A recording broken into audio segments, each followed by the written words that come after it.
আর এই সম্প্রীতি এই অগ্রযাত্রাটা বাধাগ্রস্ত হয়েছে বর্তমানে যেমন হয়েছে। এবং আমাদের মধ্যে একজন খুব জোরালোভাবে বলেছে, যেটা আপনারা শুনতে আগ্রহী, যে আমাদের যে ভাই স্কনের যে ভাই যাকে আটক করা হয়েছে, সে আইনগতভাবে যেন তার জামিনের বিষয়টা বিবেচনা করা হয়। যদি আইনে পথ খোলা থাকে, তার জামিনের বিষয়টা যেন চিন্তা করা হয়, কারণ জামিন পাওয়া এটা আমাদের অধিকার। সবাইকে ধন্যবাদ। সবাই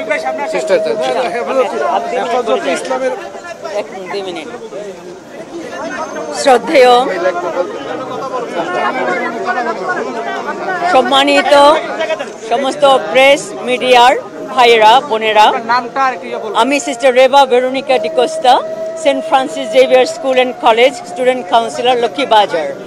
আজকের এই সুন্দর সমাবেশে এসে আমার খুবই ভালো লেগেছে যে আমরা প্রত্যেকে ধর্মগুরুগণ একটা ঐক্যমতে এসেছি যে আমরা সম্প্রীতির দেশ চাই। তবে আমার একটাই শুধু সংবাদ থাকবে মিডিয়ার মধ্য দিয়ে, মিডিয়া যেন কোনোভাবেই অন্যায় ভুল সংবাদ সম্প্রচার না করে। দ্বিতীয়, যুব সমাজ যারা নাকি বাংলাদেশের এই নতুনভাবে একটা স্বাধীনতার কথা চিন্তা করেছে, তারা যেন সব সময় সংযমী জীবন, সহনশীল ধৈর্যশীল জীবন যাপন করে, যেন কোনোভাবেই যুব সমাজের যেই ব্যক্তিত্ব, যে লিডারশিপ, যে সম্মান, যে মর্যাদা কোনোভাবে যেন ধ্বংস না করে। আমি চাই প্রত্যেক স্কুল কলেজ ইউনিভার্সিটির ছেলে মেয়েরা নতুনভাবে জাগ্রত হবে সোনার বাংলাকে সুন্দরভাবে গড়তে, প্রত্যেক ধর্মের সবাইকে সম্মান দিতে। সবাইকে ধন্যবাদ।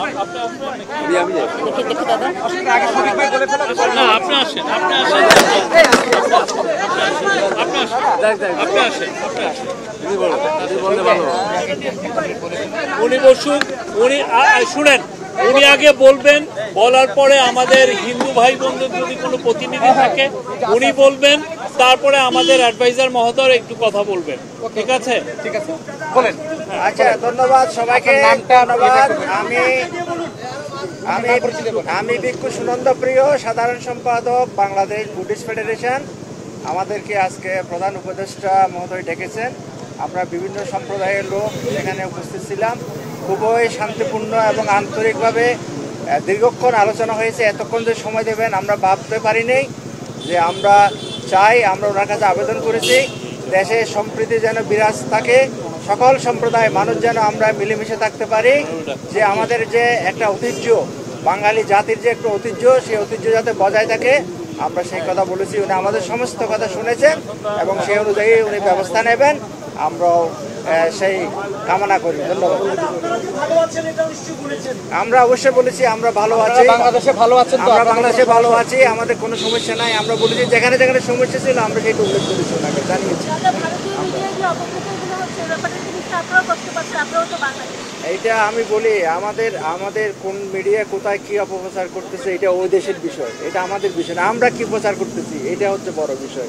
আমরা চাই আমাদের পজিটিভ, আমরা আমাদের দেশের কথায় আমরা প্রচার করবো, যেটা ভালো দিক আমরা সেটা আমরা প্রচার করবো। আমরা এই দেশে ভালো আছি, আমরা শান্তিতে আছি।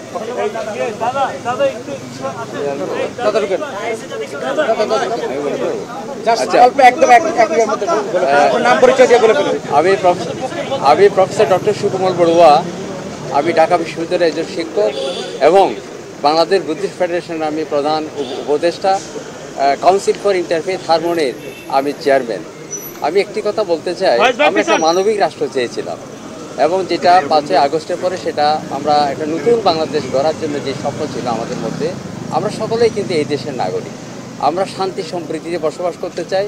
এই জন্য প্রধান আমি বলছিলাম যে একটি আন্তর্জাতিক সম্মেলন করার জন্য সম্প্রীতি সম্মেলন, যেটাতে সকল ধর্মবর্ণ জাতিগোষ্ঠী আসবে এবং নির্গোষ্ঠী সহ এই দেশের সকল মানুষ আসবে এবং বিশ্ব থেকেও আমরা যাতে সেরকম লিডার আমরা এনে এই দেশের মিশনগুলোকে, ঢাকাস্থ যে কূটনীতিক মিশনগুলো আছে, যারা আমাদেরকে দেখুক যে আমরা শান্তির মধ্যে মেলবন্ধনে আমরা অবস্থান করতে চাই। এই জন্য আমার প্রধান বক্তব্য ছিল শান্তি সম্মেলন করে আন্তর্জাতিকভাবে, আন্তর্জাতিক এখানে যে সংস্থাগুলো আছে এবং বিভিন্ন মিশন যেগুলো আছে তারা সহ, প্রতিবেশী দেশ সহ বিশ্বের মধ্যে জানুক যে বাংলাদেশ একটি সম্প্রতির দেশ। এটা এক। আর দ্বিতীয়ত চেয়েছি আমরা বিভাগে এবং শান্তি সম্মেলন করে বিভাগে আমরা সেটা করতে চেয়েছি এবং আমরা কনফারেন্স করতে চেয়েছি। বিশেষ করে আমাদের 4 ধর্মের মধ্যে যাতে আমাদের ঐক্যবন্ধন থাকে, এটা যাতে কখনোই যাতে বিনষ্ট না হয়, আমরা ঐক্যবন্ধন থাকতে চাই। আবহমানকালে যে সংস্কৃতি, আমরা সেরকম একটি রাষ্ট্র তৈরি করতে চাই। আজকে আমরা এই দেশের নাগরিক, সার্বভৌমত্ব, অধিকার এই দেশের সকল ক্ষেত্রে আমাদের যাতে এগুলো বিঘ্ন না হয়, আমরা সেইভাবে সুন্দর একটা রাষ্ট্র চাই। Thank you sir, thank you sir, thank you sir. এই অবিনাশ দা এখন কথা বলবেন। অবিনাশ ফয়েজ ভাই আপনি একটু পিছন থাকেন, আপনার নাম পরিচয়টা একটু কথা। জয় হরিচাঁদ, জয় গুরুচাঁদ। আজকের আমার নাম অবিনাশ মিত্র, রমনা শ্রী শ্রী হরিচাঁদ মন্দির ধর্ম সহ সম্পাদক। আজকের আমরা দীর্ঘ সময় ধরে মাননীয় প্রধান উপদেষ্টার ডাকে একত্রিত হয়েছি। বিভিন্ন ধর্মের ধর্মগুরুরা উপস্থিত হয়েছেন এবং সেই উপস্থিতিতে বিভিন্ন রকমের কথা হয়েছে এবং আমাদের কথাগুলো ধৈর্যের সহিত সকল উপদেষ্টারা শুনেছেন এবং আমাদের যে দুঃখ কষ্ট সকলার কথাই শুনেছেন। আরও বিশেষ করে আমাদের ভালো লাগতেছে যে মাননীয় প্রধান উপদেষ্টা আমাদের সকলার কথাই ধৈর্যের সহিত শ্রবণ করেছেন এবং সেইভাবেই আগাবেন, এটা আমাদের বিশ্বাস।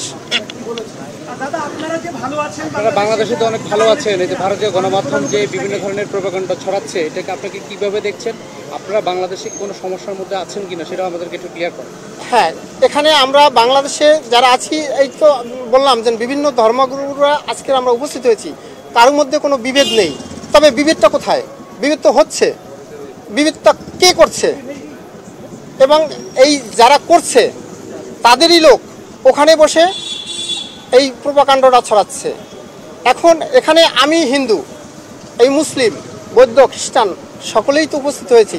কারোর মধ্যে তো ফাটল নেই, কারোর মধ্যে বিভেদ নেই, সকলের লক্ষ্য কিন্তু এক জায়গায়। কিন্তু আমাদের মধ্যে ঢুকে একটা বিশৃঙ্খলা তৈরি করে বিদেশে সেটাকে যদি একটা খারাপ কিছু তৈরি করে তাদের স্বার্থ হাসিল করে, এটা আমরা চাই না। এটা হলো বাংলাদেশ, আমরা বাংলাদেশের সকল জাতিরাই সমানভাবে বাঁচতে চাই এবং বেঁচে আছি, কোনো তো সমস্যা নেই। কিন্তু সেখানে বিশৃঙ্খলা কেন? যদি কেউ করে থাকে সেটা নিশ্চিত করে আপনাদের গণমাধ্যমকে আহ্বান করব, যে করেছে, হ্যাঁ আমাদের এক ভাইকে মেরেছে, কিন্তু এই ভাইকে কে মেরেছে তাকে খুঁজতে হবে। এখন ওই এক ব্যক্তি, সে কি আমি হিন্দু না মুসলিম না সেটা দুষ্ট, সেইটাকে খুঁজে বের করে আমরা আমাদের শাসন চালাবো। কিন্তু এইটাকে পুঁজি করে বাইরে গিয়ে বাহিরের রাষ্ট্র আমাদের উপরে একটা মানে কি বলে মাছের আদারির মতো হিন্দুদের উপরে একটা চড়াও থিয়া সে একটা বড় কিছু তৈরি করে নিল, এটা আমরা চাই না। আমরা এখানে সবাই হিন্দু মুসলিম ভাই ভাই সমানভাবে বেঁচে থাকতে চাই এবং সকলের সমান অধিকার। এটাই আপনারাও আমাদেরকে সহযোগিতা করবেন, কারণ আমরাও কখনো কোনো সময় কারু কাছে কারু মাধ্যমে যেন নির্যাতিত না হই। এবং যদি কেউ করে তাকে আপনারা তুলে ধরেন, তার বিচার করেন। তবে আর আমরা এই যে তারা যে হাসিলটা করছে এই সুযোগটাও পাবে না, হাসিলও তারা করতে পারবে না। ঠিক আছে, থ্যাংক ইউ। যে কোনো একদম সংক্ষেপে আরো আছে অনেকে কথা বলতে। প্রিয় সাংবাদিক বন্ধুগণ, আপনার নামটা বলেন, একটু পিছনে যান, মাইক্রোফোন পড়ে যাবে, একটু পিছনে দাঁড়ান প্লিজ, একটা পিছনে। প্রিয় সাংবাদিক বন্ধুগণ, আমি মোহাম্মদ জুনায়েদ আল হাবিব, হেফাজতে ইসলাম বাংলাদেশের সিনিয়র যুগ্ম মহাসচিব, ঢাকা মহানগর সভাপতি। আজকে হেফাজতে ইসলাম বাংলাদেশের পক্ষ থেকে আমাদের সংগ্রামী মহাসচিব হযরত মাওলানা সাজেদুর রহমান সাহেবের নেতৃত্বে আমরা প্রধান উপদেষ্টার আহ্বানে ওনার সঙ্গে সাক্ষাৎ করার জন্য, মত বিনিময় করার জন্য এসেছিলাম। আমাদের সঙ্গে রয়েছেন হেফাজতে ইসলাম বাংলাদেশের নায়েবে আমির মাওলানা মাহফুজুল হক, নায়েবে আমির মাওলানা আব্দুল কুদ্দুস, নায়েবে আমির কাসমি সাহেব। আজকে আমরা বাংলাদেশের বর্তমান পরিস্থিতি সম্পর্কে আপনারা সকলেই জানেন। দিবালোকের ন্যায় আদালত পাড়ায় একজন আইনজীবীকে হত্যা করা হয়েছে। এরপরে এই দেশে গোলা পানিতে মাছ শিকার করে পরাজিত শক্তি আবার এই দেশে ইন করতে চাচ্ছে, দেশটাকে অস্থিতিশীল করতে চাচ্ছে, অকার্যকর রাষ্ট্র পরিণত করতে চাচ্ছে। অন্তর্বর্তীকালীন সরকার যাতে রাষ্ট্র পরিচালনা করতে ব্যর্থ হয় সেই ব্যবস্থা করতে চাচ্ছে। এই পরাজিত শক্তির বিরুদ্ধে আমরা সবাই ঐক্যবদ্ধ থাকব, দলমত নির্বিশেষে। আমরা সেই কথাটা সেখানে বলেছি। অন্যান্য ধর্মাবলম্বী যারা ছিল তারা সেখানে স্বীকার করেছেন তারা কোনো বৈষম্যের শিকার নয়, তাদের উপর কোনো প্রকার আক্রমণ হচ্ছে না, তারা কোনো প্রকারের ভয়ভীতিতেও নাই। আমাদের পক্ষ থেকে আমাদের মহাসচিব হযরত মাওলানা সাজদুর রহমান সাহেব এখন আপনাদের সামনে কথা বলবেন।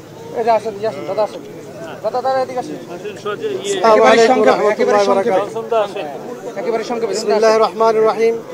আমরা সকলেই বাংলাদেশের নাগরিক, সকলেই আমরা ভাই ভাই। কোরআনের আলোকে প্রমাণ যে সমস্ত মানব জাতি আদম সন্তান, এই হিসাবে আমরা ভাই ভাই। এই হিসাবে সাম্প্রদায়িক সম্প্রীতি বজায় রাখা প্রত্যেক নাগরিকের জন্য কর্তব্য। আমরা বিশ্বাস করি এবং বেশ কয়েকজন অমুসলিম ভাই আজকে স্বীকার করেছেন বাংলাদেশে সংখ্যালঘু নির্যাতন হচ্ছে না। বাংলাদেশে সাম্প্রদায়িক সম্প্রীতি আছে, সাম্প্রদায়িক সম্প্রীতি নাই পাশের দেশে। সেখানে অনেক মসজিদকে শহীদ করা হয়েছে। আমাদের বাংলাদেশে একজন মুসলিমকে অমুসলিম কর্তৃক নির্মমভাবে প্রকাশ্যে দিবালোকে হত্যা করার পরে বাংলাদেশ শান্ত, কোনো দাঙ্গা হয় নাই, কোনো অঘটন ঘটে নাই। ফরিদপুরের মধুখালীতে হিন্দু সম্প্রদায়ের কর্তৃক আমাদের 2 জন হাফেজ ছাত্রকে হত্যা করা হয়েছে, তারপরেও কোনো বাংলাদেশে সাম্প্রদায়িক দাঙ্গা হয় নাই। আমরা এটা পুরো বিশ্বাস করি। আমরা যে কোনো সময় আশঙ্কা বোধ করি, আমরা অমুসলিম ভাইদেরকে পাহারা দেই, তাদের মন্দিরকে পাহারা দেই। আমরা সাংবাদিক ভাইদেরকে সহযোগিতা চাইব বাংলাদেশের সাম্প্রদায়িক সম্প্রীতি প্রচার করার জন্য। এবং সাথে সাথে আমরা বলে আসছি, আমরা সকলেই দেশের স্বার্থে ঐক্যবদ্ধ আছি।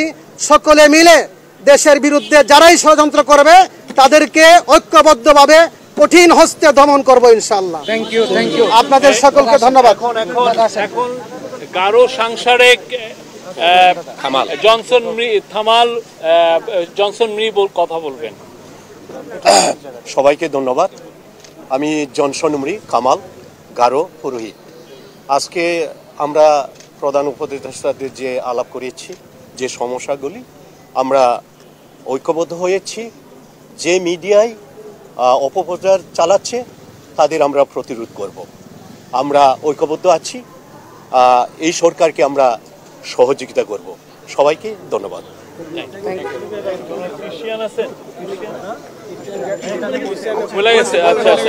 আমাদের এখন অ্যাডভাইজার মাহফুজ আলম কথা বলবেন।